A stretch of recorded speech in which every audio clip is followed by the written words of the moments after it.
Olá, me chamo Cássia, aluna de licenciatura em Pedagogia. Vou apresentar a atividade de História da Educação. O tema escolhido foi o processo de colonização no Brasil e a pedagogia jesuítica. Os pontos que serão destacados: contextualização, antecedentes históricos, mudanças identificadas, possíveis conflitos ou divergências e possíveis relações com os dias atuais.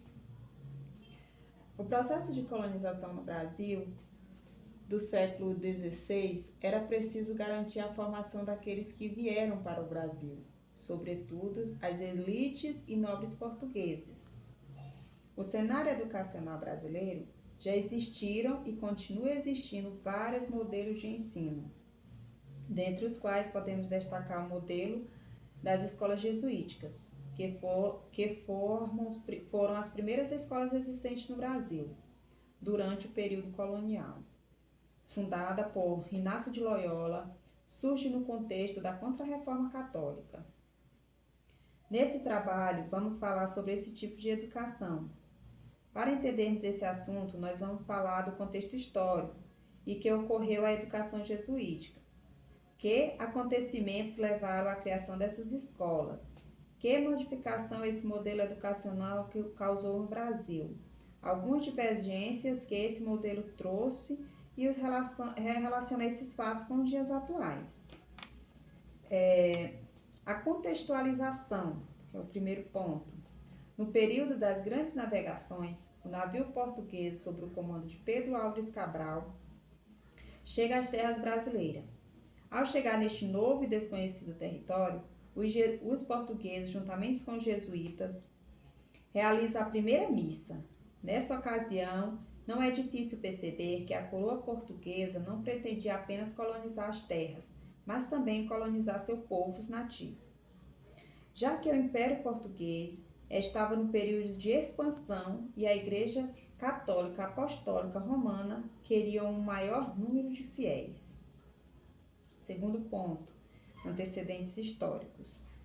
No século XVI, houve a Reforma Protestante, iniciada por Martinho Lutero, que questionava o modelo religioso que a Igreja Católica pregava, além de também questionar o grande poderio econômico e político que estava a seu dispor. A Igreja Católica, é claro, tentou de todas as formas conter o avanço das ideias protestantes. E foi então que, em 1540, a Ordem Jesuítica, ou como é mais conhecida, a Companhia de Jesus, daí foi criada e teve apoio e o reconhecimento do Papa Paulo III. A principal função dessa companhia era a de fazer missões com o intuito de trazer mais fiéis para a igreja. Os padres jesuítas acompanhavam os navegadores para expandir a religião católica e estava espalhando por todos os lugares, inclusive outras partes da Europa. Com esse cenário em mãos, os jesuítas vieram para o Brasil para catequizar os índios para que eles se tornassem passivos. E uma das funções, que eles vieram para cá para o Brasil, que eles vieram fazer aqui no Brasil, como já foi dito, era ensinar, as pessoas, dar aula, essas coisas. Só que, entretanto, podemos perceber que era o intuito dos nobres, Isso aí não era para ser repassado para as pessoas de poder aquisitivo baixo, era só para os nobres, era para os portugueses mesmo. Eles queriam repassar para os filhos, o aprendizado, para eles continuarem o que eles iniciaram. E não poderia ser repassado para os índios, para os escravos, porque eles queriam que eles continuassem, desinformaram e continuassem com a mão de obra para eles. Entretanto, com o passar do tempo, houve-se a necessidade de repassar esse conhecimento para outras pessoas, porque eles precisavam da mão de obra e a mão de obra teria que ser mais qualificada. Por isso, eles tiveram que repassar conhecimento para a classe mais baixa. Terceiro ponto, que é mudanças identificadas. Com a presença dos jesuítas no Brasil, todo o conhecimento laico foi ministrado pela Companhia de Jesus. Desta forma, este órgão acumulou vasta riqueza, como fazenda, engenho e escola, além de ter à sua disposição a mão de obra indígena. Mas isso não agradou os bandeirantes, que traficavam os índios como escravos, o que não agradou os padres jesuítas, que não aceitavam a escravização dos nativos cristianizados.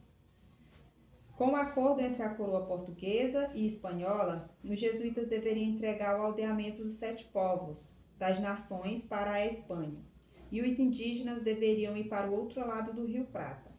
Esse acordo não agradou os nativos, pois eles teriam que deixar as suas fazendas, engenhos e escola. Como tais acontecimentos, iniciou-se a Guerra Guaranítica. Como os portugueses e espanhóis tinham as melhores condições para o combate, os indígenas foram derrotados e os jesuítas expulsos do Brasil, além de serem presos em Portugal, em 1760, pelo regime pombalino e libertados em 1777, pelo decreto de Dom Maria I. O quarto ponto: possíveis conflitos e divergências. Quando os padres jesuítas começaram a catequizar os índios, eles encontraram muita resistência, já que eles tinham suas próprias crenças, deuses, políticas, funções sociais, ou seja, eles tinham seu modo de viver. Mas os portugueses traziam não só uma nova religião, mas também uma nova forma de organização social, inclusive a forma de aprender, já que os indígenas não possuíam uma forma institucionalizada de transferir o conhecimento, pois tudo era passado de forma prática, com a própria experiência, enquanto que os padres ensinavam através de métodos de leituras, muita prática, memorização e, é claro, utilizava provas e métodos punitivos de avaliações. Mas, para iniciar todo esse meio de educação, eles observavam os pajés em seus rituais para depois tentar desmascará-los. No entanto, essa estratégia não foi muito eficiente com os índios adultos, pois eles já tinham aprendido a viver com os líderes orientados. Depois disso, eles começaram a evangelizar as crianças, pois esses apresentavam pouca resistência a essa nova educação. O quinto ponto, que serão possíveis relações com os dias atuais. Os jesuítas deixaram um grande acervo cultural e religioso para o Brasil, além de contribuir para a educação brasileira de forma significativa, já que, além de promoverem os primeiros passos para a educação laica no Brasil, eles ajudaram na tradução do idioma tupi-guarani. Por esses e outros motivos, a educação brasileira ainda possui resquício muito forte desse período, como, por exemplo, o modelo de educação que é implementado nas escolas públicas dos dias atuais. Aqui estão meus agradecimentos, né? Espero que eu consiga repassar um pouco do conhecimento que adquiri para os outros também que estejam precisando, sendo que a minha dificuldade foi bem grande, mas esse foi o que eu pude fazer. Obrigada e até breve.